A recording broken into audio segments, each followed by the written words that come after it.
Yes, bwana, mambo vipi? Mambo ni aje? Karibu sana tena sana katika channel yako pendwa kabisa, channel ambayo inakupa updates na habari mbalimbali za kimichezo na burudani kutoka ndani na nje ya mipaka ya Tanzania. Na moja habari kubwa zaidi tulionayo hii leo ni moja ya ujumbe ambao wameweza kutuma wachezaji wa Young Africans Pacome Zouzoua, lakini pia yao Kwasi Jeshi, bila kumsahau Maxim pia Nzengeli, au sio bwana? Endelea kufuatilia channel yetu ya BTV, lakini pia usiache kusubscribe, kushare pia na kucomment ili uweze kuwa kwanza kupata updates na habari mbalimbali za kimichezo na burudani. Lakini pia unaweza kutufuatilia kwenye mitandao yetu mbalimbali ya kijamii ikiwepo Instagram, Facebook, Twitter au X na kwa jina la Beatus Emmanuel_TZ, au sio bwana? Moja habari kubwa zaidi kabla ya yote ni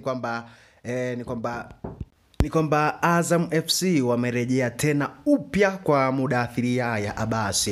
Kabla yote ni kwamba Azam FC wametuma ofa nono kwa kiungo wa Young Africans Mudathiri Yahya Abbas. Ofa ya Azam FC ina mkataba wa miaka miwili na sign on fee, ni pesa ya usajili nono ambayo italipwa mara mbili ya ile ambayo analipwa katika kikosi cha wananchi Young Africans. Mwishoni mwa msimu huu Mudathiri Yahya Abbas atakuwa mchezaji huru kwani mkataba wake na Young Africans utatamatika rasmi. Azam FC wamechutama kwa Mudathiri Yahya Abbas na wako tayari kumrejesha kijana wao, ingawa sio kazi rahisi kwani Young Africans bado wanamhitaji kingo huyo kutoka Zanzibar. Na ikumbuka kwamba mara ya mwisho Mudathiri Yahya Abbas alitokea katika kikosi cha Azam FC na Young Africans walimchukua kama mchezaji huru kama mchezaji huru baada ya mkataba wake na Azam FC kumalizika, au sio bwana? Na moja habari kubwa zaidi ambayo nimekuambia hapo awali kwamba tulionayo hii leo ni juu ya Pacome Zouzoua, lakini pia Maxim pia Nzengeli, bila kumsahau beki wa kulia yao Kwasi Jeshi. Kama tunavyojua kwamba mkataba wa Pacome Zouzoua mambo Ivory Coast unamalizika baada ya msimu huu kumalizika kwa 2024-2025 na mkataba wake utamalizika. Pacome Zouzoua licha ya kuhitajika yawe wa kutakiwa na vilabu mbalimbali kutoka ndani na nje ya mipaka ya Tanzania kuhitaji huduma yake, lakini taarifa kubwa zaidi leo ambayo imeweza kutufikia ni kwamba Pacome Zouzoua amesaini mkataba wa miaka miwili kuendelea kubaki katika kikosi cha wananchi Dar es Salaam Young Africans. Pacome Zouzoua ni kwambia tu kwamba anaipenda Young Africans na anavutiwa na project nzima ya kikosi cha wananchi Dar es Salaam Young Africans. Pacome Zouzoua bado yupo Yanga kwa miaka miwili tena.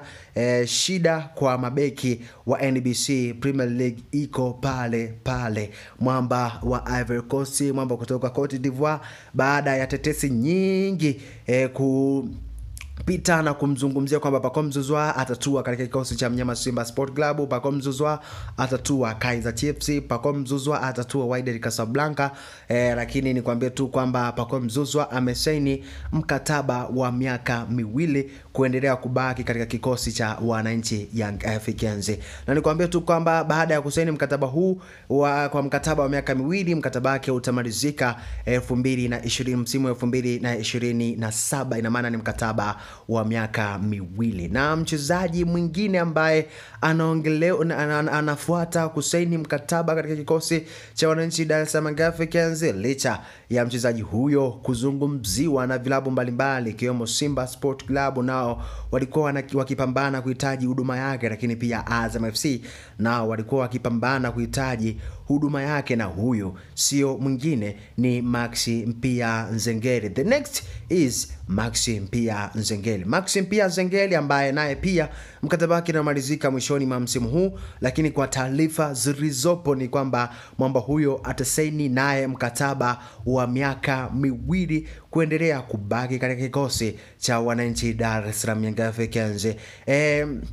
Maxim pia Nzengeli ambaye amekuwa na msimu mzuri, ambaye amekuwa na msimu bora sana kweli kweli tangu atue katika kikosi cha wananchi Young Africans katika msimu wa 2023 2024 na hivi sasa ni 2024 2025 akiwa na kikosi cha wananchi Young Africans, ambapo alisaini mkataba wa miaka miwili na mkataba wake unamalizika mwishoni mwa msimu huu, na Young Africans tayari wapo kwenye hatua za mwisho kabisa kusaini mkataba wa miaka miwili na mchezaji huyo yupo tayari, na kilichobaki ni uongozi wa Young Africans kutia au kilichobaki ni uongozi wa Young Africans tayari mchezaji huyo kutia mkataba wa miaka miwili kuendelea kubaki katika kikosi cha wananchi Young Africans. Mwamba ambaye amekuwa na pumzi kubwa, mwamba ambaye amekuwa na ushawishi mkubwa sana kwenye kikosi cha wananchi Young Africans, lakini pia kwa mashabiki na wanachama wa Dar es Salaam Young Africans na kuendelea kuvutiwa na kiwango chake. Na moja ujumbe ambao ameweza kutuma hapo jana kupitia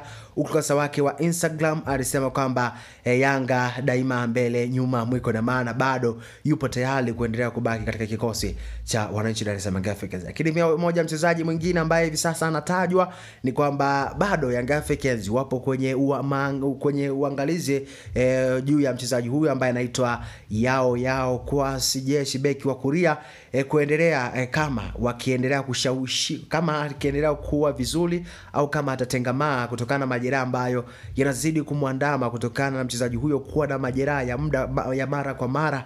Wapo kwenye uangalizi kama ikiwezekana mchezaji huyo aweze kusaini mkataba upya katika kikosi cha Young Africans, maana mkataba wake unamalizika mwishoni mwa msimu huu, au sio bwana? Hii ni BeatV, usiache kuendelea kutufuatilia katika mitandao yetu mbalimbali ya kijamii ikiwepo Facebook, Instagram, Twitter au X kwa jina la @Emmanuel_TZ, lakini pia usiache kusubscribe, kushare pia na kucomment ili uweze kuwa kwanza kupata updates na habari mbalimbali za kimichezo na burudani kutoka ndani na nje ya mipaka ya Tanzania. Hii ni BeatV na hizo ni habari kutoka katika kikosi cha wananchi Dar es Salaam Young Africans. Bye bye.